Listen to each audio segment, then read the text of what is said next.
I knew I needed resources if I was going to track down Roscoe Bob Bryant, and hunting Plummer looked like a good way to get rich quick. As the local vigilantes exposed him as the leader of the bandits, and put a generous price on his head. Plummer rallied his gang to plunder one last gold mine before making their escape, and that's where I thought I'd find him.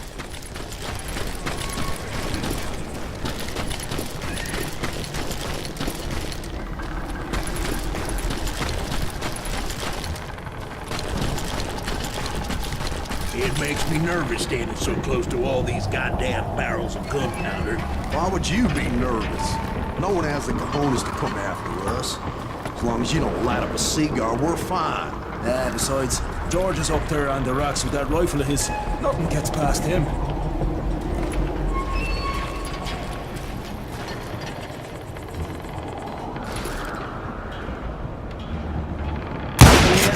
Who the hell is that? My late father pointed out to me more than once. God made men, and Samuel Colt made them equal.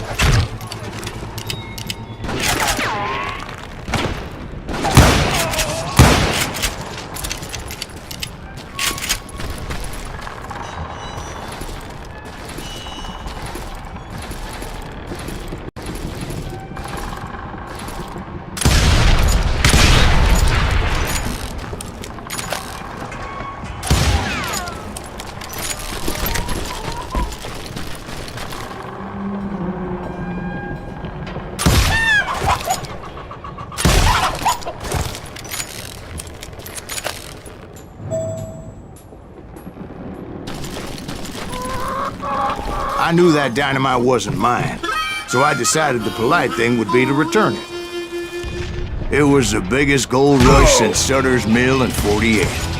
Unfortunately, prospectors weren't the only ones drawn to those riches.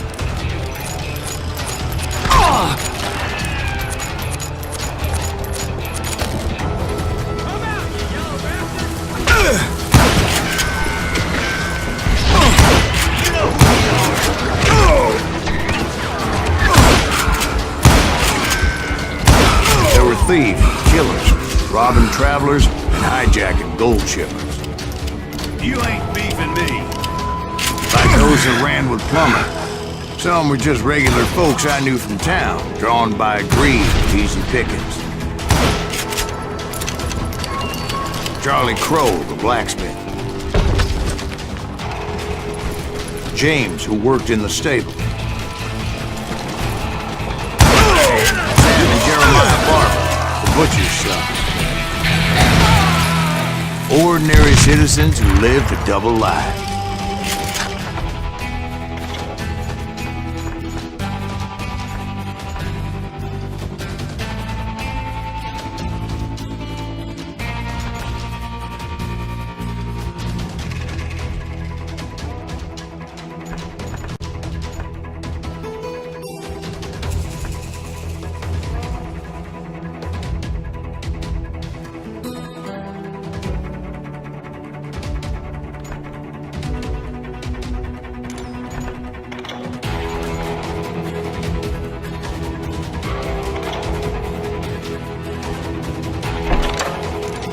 Stealing and thieving and murdering their neighbors. Of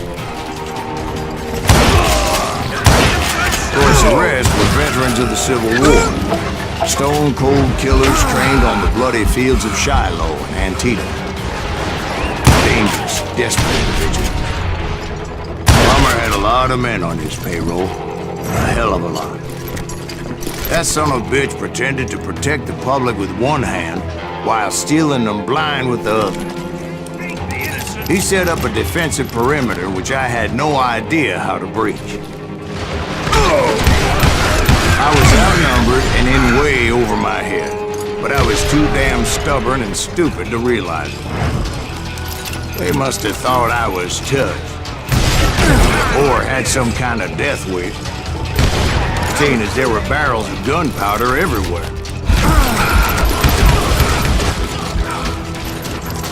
One stray bullet. One stray spark and I'd be blown to hell and gone. Did I have any second thoughts about what I was doing? No. I thought I was some kind of hero. I finally made it past and headed on to meet my destiny. But first, I had something I needed to figure out. I had a few ideas on how to get into that mine, but once I made my decision, I knew there was no turning back.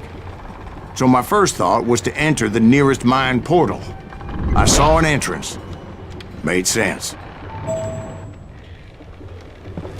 It was the quickest way in, but that also made it more dangerous, as there would undoubtedly be enemy pickets posted along the way.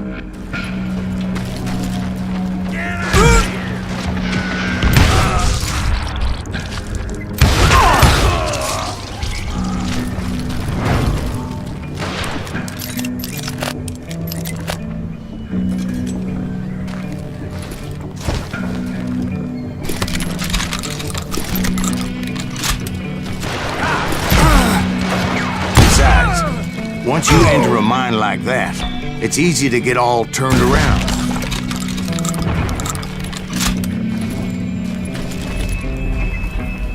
And that confusing maze of corridors wouldn't even be the worst of it. Some of those shafts would be as deep as hell.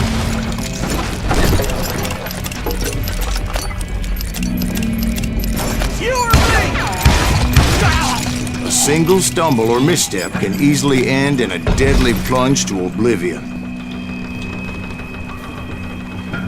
Time to blow your shit up.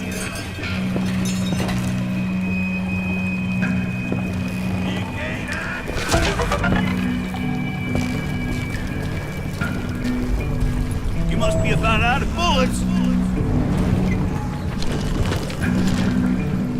Quick reflexes often make up for a lack of common sense. Luckily, I was never one to be easily bushwhacked.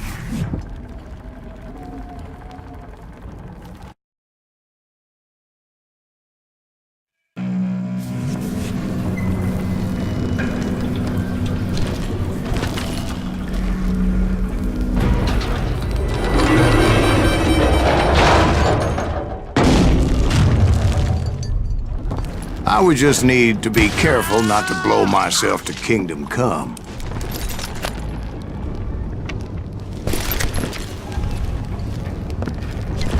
Get him! With all that gunpowder and dynamite everywhere, a body has to know what he's shooting at.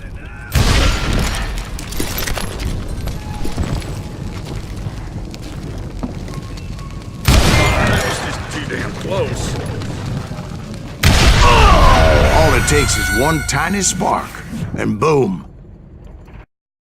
Thank you! I deserve to die like this!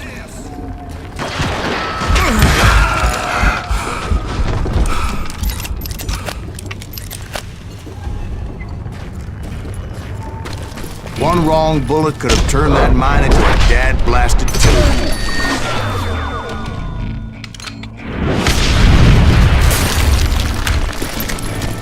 I freely admit that my plan of attack was not just moronic, but clearly insane.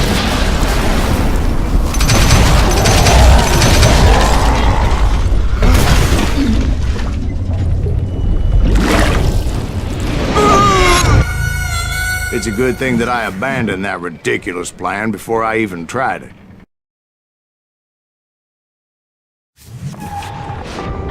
Instead, I spotted a ladder, a way into the mine from the opposite side.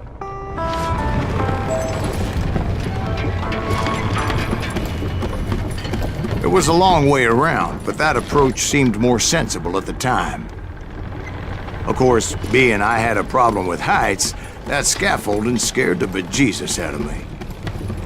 Climbing down that ladder required some caution, because even though I had a younger man's reflexes, no man can dodge a damn bullet while climbing down a rickety ladder. I needed to make a leap of faith, which ain't easy when you're suspended between heaven and hell. I was determined not to give up. As Sheriff Plummer seemed quite the despicable character. When the vigilantes discovered what the sheriff was up to, people were outraged. That 10,000 they put on his head would go a long way to helping me find old Bob. And I had made it my mission to settle that score come hell or high water.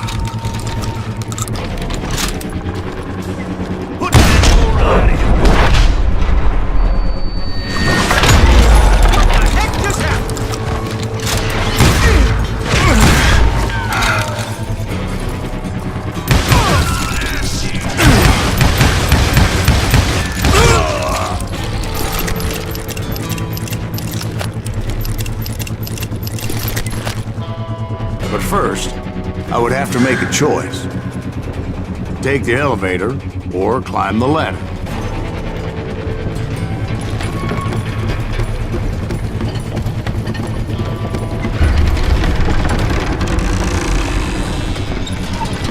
I wanted to use the element of surprise.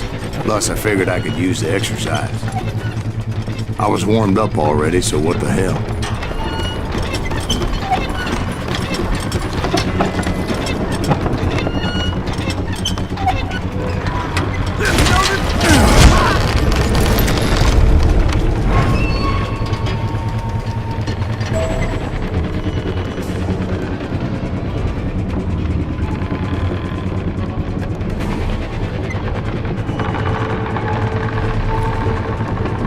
Plummer was a mad dog killer, and the people of Nevada City deserved better.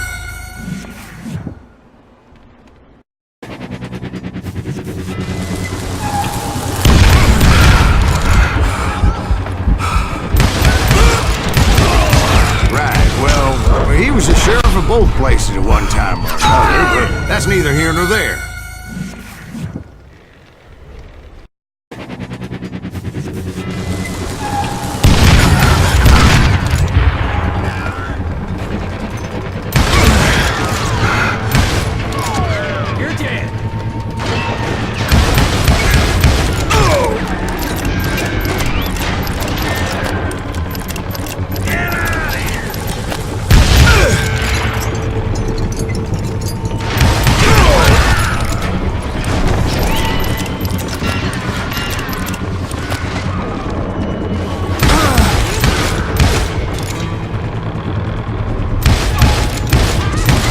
The point was, taking him down would save a lot of lives, including my own.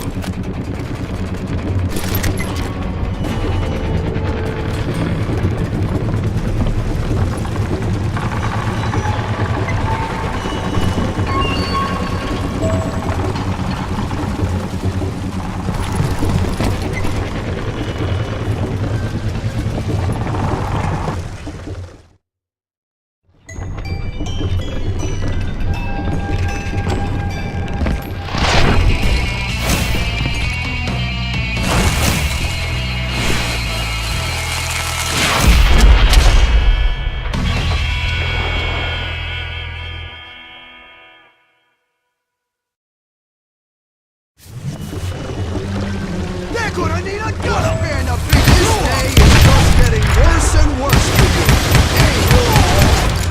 Henry Plummer was clearly unhinged, and I could see right away that this was gonna take some doing.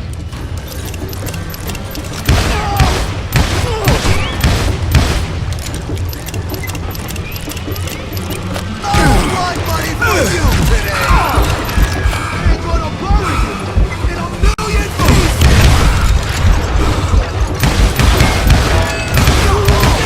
I need some help here! Come on, boys! Take this cocksucker out!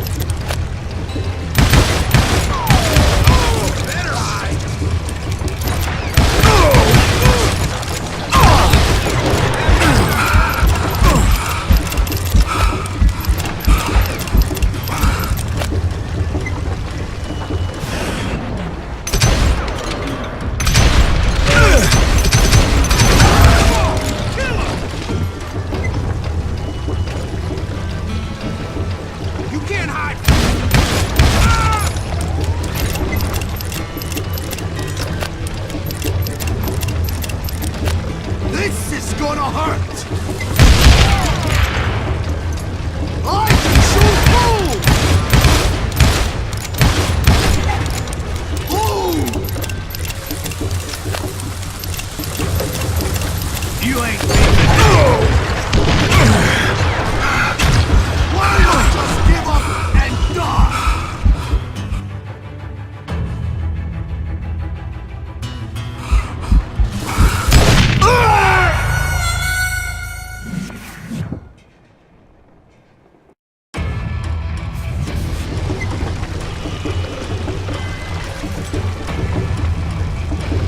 They're gonna bury you in a million pieces!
So that's how Henry Plummer died. Him and his crew were worth their weight in gold. And now, I was officially a bounty hunter.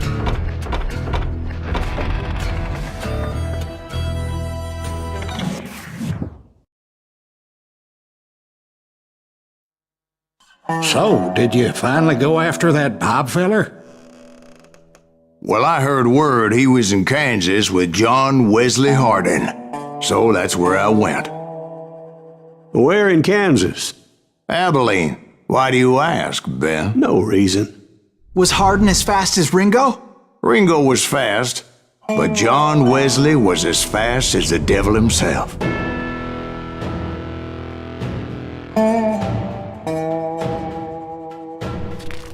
Hell, he killed his first man at 15. From that day forward, he had a price on his head and wouldn't back down for nobody, not even Wild Bill Hickok himself.